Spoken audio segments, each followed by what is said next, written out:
매주를 예배하며 함께하는 우리들에게 공통적으로 있어야 될 중요한 믿음의 원리를 다시 한번 확증하는 귀한 시간 되시기를 주의 이름으로 축원합니다. 자, 첫 번째 생각할 것은요, 믿음은 선물이며 결단이라는 사실입니다.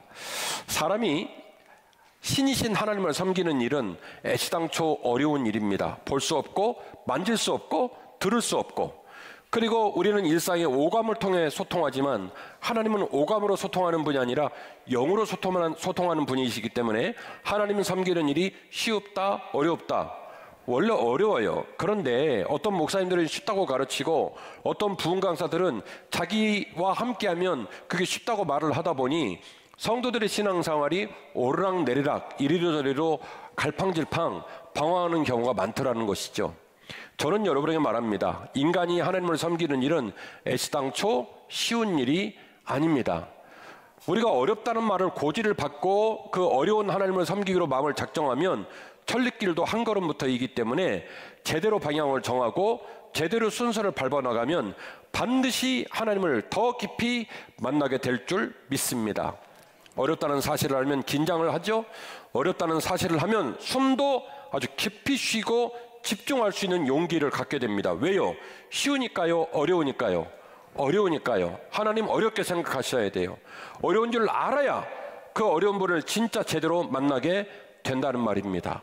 그래서 하나님을 만났다, 하나님과 함께 동행한다라는 것의 첫 출발이 뭐냐면 믿음의 사건인데, 이 믿음의 사건이 두 가지 특징을 갖고 있다는 겁니다. 하나는 선물이고 또 하나는 결단이라는 거예요. 믿음이 신비로운 것은 믿음이 선물이고 믿음이 또한 결단이라는 거예요. 자, 질문합니다. 여러분, 선물을 받는 사람 마음이 중요해요? 선물을 주는 사람 마음이 중요해요? 네, 선물을 주는 사람 마음이 중요해요. 받는 사람 마음은 상관없어요. 주겠다는데. 그러면 주면 되잖아요. 그런데 성경은요, 하나님께서 우리를 믿음을 통하여 구원을 뭘로 준다고 그러냐면 선물로 준다고 하셨어요. 그런데 그 선물을 받음에 있어서 우리에게도 중요한 하나님을 향한 태도가 있는데, 그 부름 앞에 결단하고 반응하는 거예요. 그거를 요한 셀레 목사님은 신인 협동설이라고 얘기를 했어요. 신과 인간이 서로 협동한다, 반응한다. 기회를 주고 부름을 주었을 때 인간이 그분 앞에 반응하는 것. 그래서 믿음은 선물이면서 동시에 결단이라고 하는 것입니다. 에베소서 2장 8절입니다. 너희는 그 은혜에 의하여 믿음으로 말미암아 구원을 받았으니 이것은 너희에게서 난 것이 아니요 뭐라고요? 하나님의 선물이니라. 행위에서 난 것이 아니니 이는 누구든지 자랑하지 못하게 하려 함이니라. 그분이 목사님이라 할지라도, 그분이 장로님이라 할지라도 믿음이 본인에게 자의적으로 있다고 그렇게 호언장담해서는 안 된다는 거예요. 너희들의 행위로 자랑할 일이 아니라는 거예요. 엊그제 교회를 나왔다고 기죽고 쫄아서 믿음 앞에서 우물쭈물해서는 안 된다는 거예요. 왜요? 믿음을 통한 구원의 선물은 하나님의 선물이기 때문에 너희들의 행위와 너희들의 공적으로 주어지는 일이 아니기에 담대함으로 믿음을 꿈꾸라는 거예요. 오래 믿은 자에게는 진짜 믿음의 답변이 있어야 되고, 아직 주님이 믿어지지 않는 자에게는 주여 내게도 믿음을 허락하여 주옵소서 하는 소원하는 마음으로 주님께 나아가라고 성경은 권고하고 있습니다. 믿음은 결단입니다. 로마서 10장 9절 말씀인데요, 내가 만일 내 입으로 예수를 주로 시인하며 또 하나님께서 그를 죽은 자 가운데서 살리신 것을 내 마음에 믿으면, 내만 믿으면 너는 구원을 받을 것이다. 사람이 마음으로 믿어 의에 이르고 입으로 시인하여 구원에 이르느니라. 여러분, 어떤 뉘앙스가 있죠? 사람이 하나님을 믿고 하나님을 신뢰하고 하나님과 하나가 되는데 다소 시간이나 절차가 좀 있어 보인다라는 느낌을 주지요. 우리가 하나님을 섬기겠습니다, 하나님을 사랑합니다, 하나님의 아들과 하나님의 딸이 되겠습니다 말은 하지만 그 입술의 말과 그 마음의 결심이 간증이 되고 확실한 믿음의 강도와 깊이를 갖기 위해서는 절차도 있고 시간도 좀 필요하다라는 뉘앙스처럼 보입니다. 사람이 마음으로 믿어 의에 이르고 입으로 시인하여 구원을 얻게, 구원에 이르게 되느니라. 이렇게 좌로나 우로나 치우치지 않고 강력한 믿음을 가진 모습으로 살 날이 오더라는 거예요. 저하고 여러분하고 15년 사귀었어요. 저하고 여러분은 고향도 달라요. 정치적 생각도 달라요. 심지어 식습관도 달라요. 어떤 사람은 양식 좋아하고 저는 한식 좋아해요. 저는 회를 무척 좋아하고요. 저의 베스트 프렌드 김근영 목사님은 회는 인간이 먹는 음식이 아니에요. 김근영 목사님에게 있는 음식은 소, 닭, 돼지 끝이요. 우리들은 다 너무 달라요. 근데 제가 말하고 싶은 것은 우리가 서로 믿음으로 예수 그리스도 사랑으로 똘똘 뭉쳐 하나가 되고 나면요, 정치적 신념, 우리들의 기질, 이 모든 것들을 뛰어넘을 수 있는 힘을 갖고 있어야 돼요. 우리가 어떤 이해관계 때문에 속이 상하고 그것 때문에 관계를 깨뜨리면 사실은 말로만 무지하게 사랑한다고 했지 실체는 있더라 없더라. 실체는 없는 거예요. 수틀리면, 빈정상하면 그냥 뒤돌아서는 건 사랑이 아닙니다. 오죽하면 유행가도 나오잖아요. 사랑은 그 아픔까지도 사랑하는 것.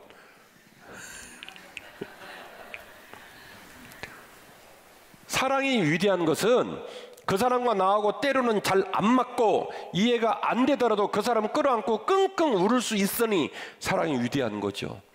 예수 그리스도가 예수의 뜨거운 피로 우리를 그렇게 사랑하셨어요. 죽기까지 사랑하셨어요.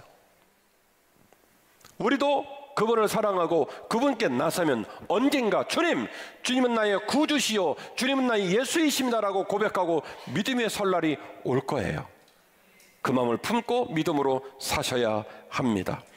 히브리서 11장 1절 말씀입니다. 믿음은 바라는 것들의 실상이요 보이지 않는 것들의 증거니 선진들이 이로써 증거를 얻었느니라. 믿음의 특징을 말하고 있죠. 믿음은 바라는 것들의 실상이요 보지 못하는 것들의 증거다. 여기서 말하는 실상과 증거는 우리를 눈물 나게 합니다. 왜요? 지금 실상과 지금 바람이 이루어졌어요? 이루어지지 않았어요?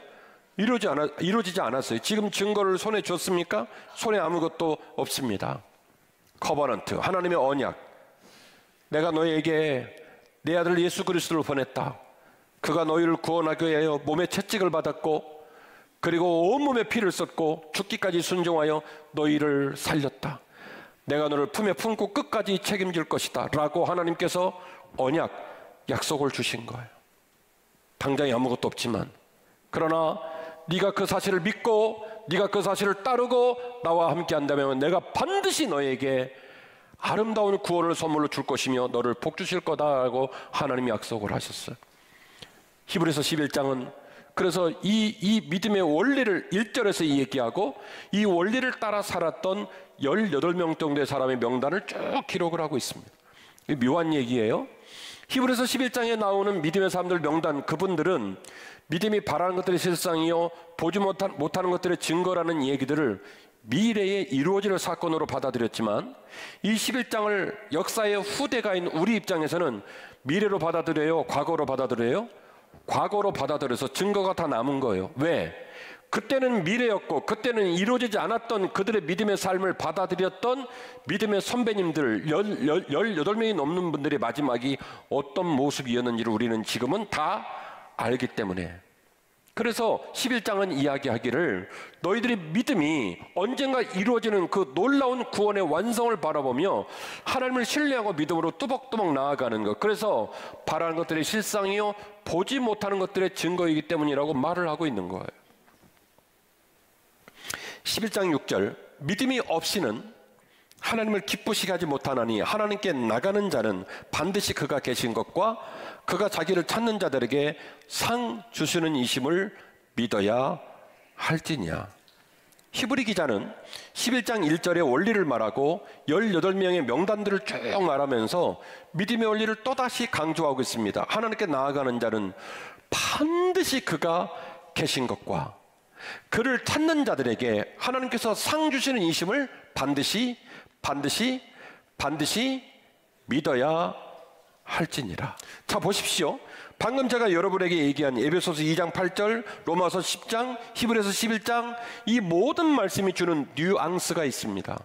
믿음이 시작이 되고 믿음이 완성되기까지 이 수준의 어떤 증가와 그리고 이 거리에 좁혀지는 시간과 절차가 좀 필요하더라는 말씀을 얘기하고 있는 거예요. 공감하시죠? 믿음이 느닷없이 큰 믿음이 빡 이렇게 만들어지지 않는다는 거예요. 믿음으로 첫 발을 내딛어 그리고 하나님과 동행하는 과정들을 통해서 그의 믿음이 강해지고 그의 믿음이 깊어지고 그의 믿음이 확실한 믿음으로 변하더라는 거예요. 바라는 것들이 실상이요 보지 못하는 것들의 증거를 경험하는 놀라운 믿음의 주인공들이 되어져 가더라는 거예요. 다시 말씀을 드리면 믿음의 길을 걸어가면서 이 믿음의 순서들을 밟아가지 않고 이 믿음의 순서들 가운데 온전히 서지 못한 상태로 믿음을 논해서는 안 된다는 거예요. 하나님이 능력이 부족해서가 아니라 기독교가 이상한 종교라서 그런 게 아니라 나도 적어도 내가 생각한 믿음에 대하여 진심으로 진지하게 집중한 시간이 필요하더라는 거예요. 그러지 않으면 하나님을 온전히 알 수가 없어요. 믿음은 하나님 아버지의 선물이지만 우리에게 결단도 필요하고 그 결단을 통하여 선물을 붙드는 하나님께로 점점점 다가가는 것, 그것이 바로 신앙생활, 믿음의 길이라는 거예요. 그러므로 기억하십시오. 거리를 좁혀야 보이기 시작하고 비로소 믿을 수 있습니다. 거리가 줄어들면 어떻게 됩니까? 닿는 면적이 점점점 늘어납니다. 거리는 줄어들고 닿는 면적은 늘어나고, 그게 뭐예요? 사랑이에요. 믿음은 사랑입니다. 하나님과 나 사이의 거리가 점점 줄어드는 거예요. 점점 줄어들고 점점 줄어들면 줄어들수록 닿는 면적이 늘어나는 거예요. 그분과 함께하는 시간을 통하여 그분의 은혜를 힘입는 거예요. 내가 너희들에게 믿음을 뭘로 줬다? 선물로 줬다 말씀하셨던 것처럼 고맙고 깨달아지고 기쁘고 막 이래지는 거예요. 야고보서 4장 8절 하나님을 가까이 하라. 이거 엄청난 얘기예요. 누구에게 말을 해도 어떤 교회에 적용을 해도 모든 사람이 함께 공감할 만한 진리, 이 믿음의 중요한 원리를 누가 가르쳤냐면 야고보가 가르쳤는데, 이 야고보의 가르침 중에 4장 8절 말씀은 아주 엄중하게 단호하게 원리를 딱 하나로 정리합니다. 뭐라고 말했습니까? 하나님을 가까이 하라는 거예요.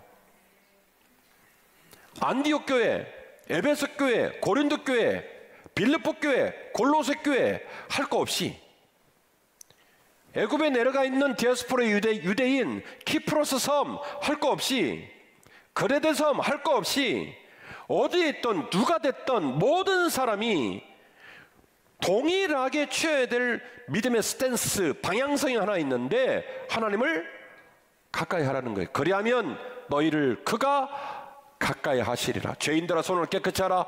두 마음을 푸은 자들아 너희 마음을 성결하게 하라. 하나님을 가까이 하는 것의 첫 병이 뭡니까? 회개하는 거예요. 회개하고 그리고 가슴이 뒤집어져 주님 앞에 겸손히 서는 거예요. 시편 73편 28절 하나님을 가까이 함이 나에게 복이 되었습니다. 요한복음 15장 4절에서 5절 내 안에 거하라. 나를 떠나선 너희가 아무것도 할 수 없기 때문에 너희는 항상 내 안에 거하여야 한단다. 시편 1편 2절에서 3절 말씀을 주야로 묵상하는 자는 시냇가에 심은 나무처럼 시절을 쫓아 열매를 맺게 될 것이다. 제가 빠르게 여러분에게 열거한 본문들은 시종일관 우리가 말합니다. 하나님과의 거리를 좁히라는 거예요. 하나님을 가까이 두라는 거예요. 하나님과 여러분의 거리를 좁히십시오.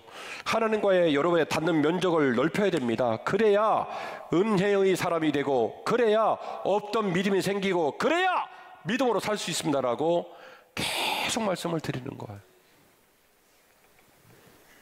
야고보서 2장 22절 내가 보거니와 믿음이 그의 행함과 함께 일하고 행함으로 믿음이 온전하게 되었느니라. 방금 말씀드린 야고보 사도의 이야기입니다. 하나님을 가까이 하라고 권면하면서 야고보 사도가 내린 결론은 그거예요. 믿음이 좋아지는 것, 하나님과 동행하는 것, 하나님의 제자가 되는 것은 반드시 그의 부름 앞에 반응하여 행동으로 믿음을 보이는 것에 증거가 있다고 말하는 거예요. 그래서 야고보 사도는 심지어 뭐라고 말했습니까? 행하지 않는 믿음은 이미 죽은 믿음이라고 이야기하는 거예요.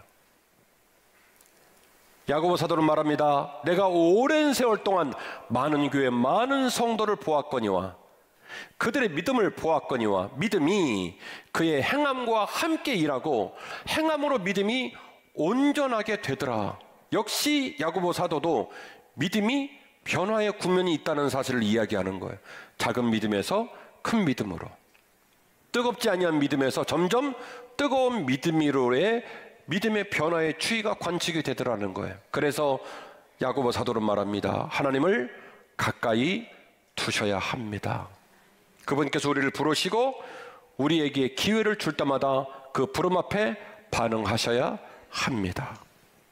말씀의 결론입니다. 온전한 믿음은 나를 값지게 하고 삶을 평안하게 할 줄로 믿습니다. 여러분, 하나님과의 거리를 좁히면 무슨 일이 일어날까요? 첫 번째로 하나님의 뜻을 분별하게 됩니다. 하나님 뜻을 분별하게 됩니다. 이런 비유를 들어볼게요.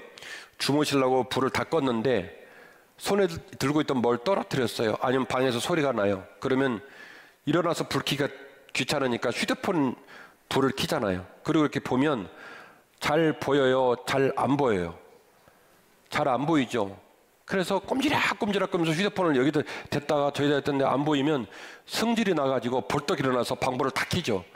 그러면 잘 보여요? 잘 보여요? 엄청 잘 보여요. 그러면서 속으로 혼잣말로 말해요. 그냥 처음부터 일어나서 킬 걸. 예, 살면서 이렇게 살을까 저렇게 살까, 돈을 쓸까 말까, 이 사람 만날까 말까, 우리는 맨날 생각하고 뭘 결정하고 이 구멍으로 들어갔다가 저 구멍으로 막 이렇게 구멍으로 들어갔다가 그러거든요. 나왔다 들어갔다 나왔다 들어갔다 그러거든요. 근데 제가 여러분에게 말하고 싶은 것은, 가장 좋은 것은요, 내가 서 있는 이 방이 환하게 보이는 게 제일 좋아요. 그 가장 위대한 빛이 누구시냐면 살아계신 하나님이십니다. 나만 보는 게 아니라 남편도 보이고 아내도 보이고 아들, 딸도 보이고 직장도 보이고 교회도 보이고, 내게 주어진 물질, 시간, 모든 것들이 있지만 나는 내 시간과 내 기회와 내 물질과 내 열정을 어떻게 쓰면 좋을까, 이리로 저리로 방황하지 않고 한눈에 다 볼 수 있어요. 내 빛이 아니라 누구의 빛으로? 하나님 아버지의 빛으로. 하나님을 가까이 하게 되면, 하나님과의 거리를 좁히게 되면 나타나는 가장 첫 번째 놀라운 은혜는 하나님 뜻을 잘 분별하게 됩니다. 두 번째로 두려움을 이길 용기를 얻게 됩니다. 인생은 항상 두렵습니다. 항상 어렵습니다. 될 것 같은데 잘 안 됩니다. 그때 하나님이 내 뒷배가 되고 하나님이 내 마음에 확신을 주신 사람은요, 눈에 힘이 들어가요. 나는 부족하지만, 나는 연약하지만 하나님이 나와 함께 하시고 나를 이끄시니 해낼 수 있다라는 확신이 생겨요. 하나님과의 거리를 좁히고 하나님과의 닿는 면적을 넓힌 믿음의 사람은 그래서 항상 마음에 거룩한 용기가 있어요. 해보자, 할 수 있다. 마지막으로 영적인 힘과 지혜를 공급받습니다. 하나님께서 그분을 가까이 여기고 그분께서 우리에게 은혜를 주면요, 우리가 뭐가 생기냐면 지혜가 생겨요. 똑같은 말도 예쁘게 해요. 그렇죠? 똑같은 마음도 곱게 써요. 그렇죠? 얼마나 귀한지 몰라요. 이런 은혜가 저와 여러분에게 있기를 원합니다. 제가 법을 잘 지키는 편이에요. 되게 FM이거든요. 사는 모습이. 그래갖고 제가 한번 속으로 놀란 적이 있어요. 운전을 하는데 운전만 하면 제가 투덜거리거든요. 저런 인간은 왜 차를 저렇게 됐는지 모르겠다. 역주행한다. 왜 신호를 안 지키는지 모르겠다. 막 투덜거리거든요. 지만 편하고 다른 사람 불편한 줄 모른다 막 이러거든요. 어느 날 집사람이 저를 물끄러미 보더니, 목사님은 운전 안 하시면 안 돼요? 이러는 거예요. 모른 척하고 갔거든요. 근데 속으로는 엄청 찔렸어요. 제가 안에서 막 군시렁거리고 뭐라고 한다고 그놈들이 알아요, 몰라요? 몰라. 저만 그냥 속이 썩어 문드러져 가지고 열이 받아서 막 정지하고 판단하고 그러면서 운전하고 하면서 계속 기분이 안 좋은 거예요. 유턴해서 가서 그놈을 한번 혼내줘야 되나 막 이런 생각이 들고 이러는 거예요. 다 부질없는 소리거든요. 마음이 여유가 없는 거예요. 예. 그건 지혜가 아니거든요. 저와 여러분에게 제가 고백을 하고 여러분이 들어도 별 문제 없는 걸 얘기한 건 여러분을 배려해서 그런 거예요. 근데 사실은 이 자리에서 좀 까발리기로 하면 우리가 얼마나 민망하게 사는지 몰라요. 어쩌면 그 상황에 그렇게 말을 미웃게 할까? 어쩌면 그렇게 맨날 마음을 곧다우로 쓸까? 그런 일이 많아요. 엄청 많아요. 그리고 그러니까 다른 사람 나를 부를 때 저 진상 이렇게 부르는 거예요. 속상하니까. 그렇죠? 근데 이왕 사는 거 한 번 사는데 저 목사님 참 괜찮지? 저 장로님 존경할 만해. 난 저 권사님 만나고 나면 기분이 좋더라. 아멘 하실 타이밍을 놓쳤어. 네. 얼마나 그러면 좋아요. 돈 들어가요? 그렇게 살면? 그려 안 그려? 네. 우리에게 그런 마음이 좀 있으면 얼마나 좋을까요? 주께서 우리에게 지혜를 주시기를 원해요. 주께서 우리에게 그 지혜를 따라 살 수 있는 힘을 주시기를 간절히 원합니다. 더 큰 믿음을 사모하고 사이비 종교처럼 지금 막 항상 기적이 일어난다는 허황된 소식을 추구하기보다는 일어서고 이기고 넘고 끝까지 승리하며 끝내 승리하는 것이 진정한 신앙의 힘입니다. 삶은 우리를 낙심시키고 살다 보면 절망할 날도 오지만 때로는 내 가족이 세상을 떠나기도 하고 자녀가 아프기도 하고 직장에서 잘리기도 하고 사업장이 너무너무 어려워서 밤잠을 못 이루는 고통이 우리 마음에 있기도 하지만 신앙은 넘어지면 일어서는 것이고 좌절하면 용기를 내는 것이고 그래서 주님께서 우리 삶을 우리에게 선물로 주셨던 것처럼 가열차게 멋지게 살다가 생애 마지막 날 영광스러운 모습으로 주님을 만날 수 있다면 그 인생이 가장 아름다운 인생입니다. 이번 일주일을 보내면서 여러분의 삶의 터전에서 이와 같은 놀라운 역사가 계속되기를 소원합니다.